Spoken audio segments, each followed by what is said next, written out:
নাই ইনকলাব জিন্দাবাদ ইনকলাব জিন্দাবাদ দিল্লি জিএমপি নি হিম্মত কো সিকলি সিকলা বদল ভাই ভাই দে ওই সিকলি সিকলা বদল ফরান্তি সাদি এদিসি হাপাঙ্গতি ব্রাহ্মণ তামুমি সামখাই মাই আপনি জবাব মারি নাই এই তীব্রমতার জবাব মারি নাই এই জবাব চলি খা জবাব চলি নাই তীব্রমতা হুঁশিয়ার হুঁশিয়ার তীব্রমতা হুঁশিয়ার হুঁশিয়ার এদিসি হাপাঙ্গতি তামুমি সামখাই মাই আপনি জবাব মারি নাই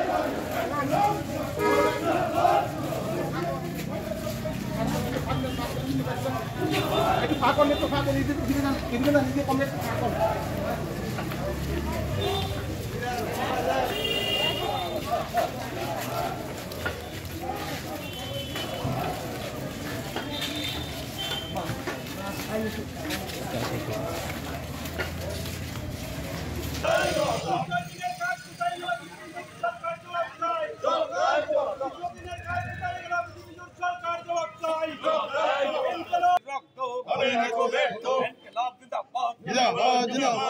এবারে শহীদ স্মরণে প্রস্তাব উত্থাপন করবেন কমরেড মোহন দেববর্মা।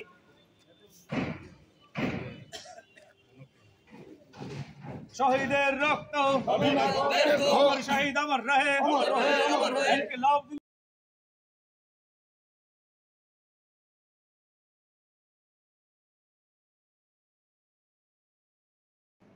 ইউনিট কমিটি মেম্বার আছে এটাও 144 জন তিনটা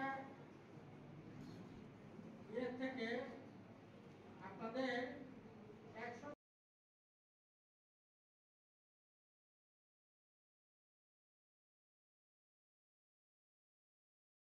দুদিন ধরে এখানে আছি আমি শুধু গণমুক্তি পরিষদের সম্মান উপলক্ষে নয়, সামগ্রিকভাবে এখানে আমাদের পার্টি এবং অন্যান্য বিভিন্ন আমাদের যে সাংগঠনিক কাজকর্ম এগুলি পর্যবেক্ষণের জন্য আমি এখানে এসেছি। তো গণমুক্তি পরিষদের যে সম্মেলন আজকে হলো এটা অত্যন্ত একটা সফল সম্মেলন।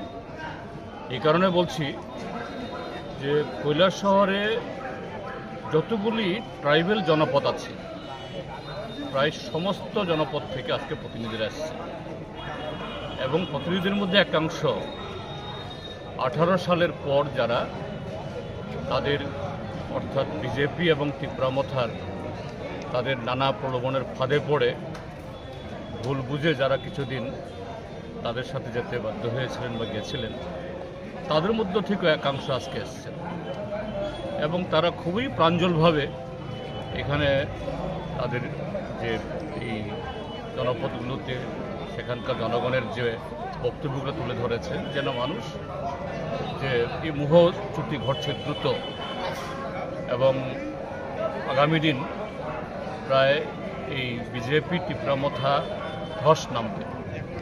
তো সেই জায়গাতে আমাদের সংগঠনকে শক্তিশালী করার প্রশ্ন রয়েছে। এমনিতে মোহচুক্তি ঘটলে তো আসবে না। তো সম্মেলনের মধ্যে সে আলোচনা হয়েছে কিভাবে এই যে নতুন একটা ওয়েব তৈরি হচ্ছে এটাকে আমরা ইতিবাচকভাবে আমরা ধরতে পারব।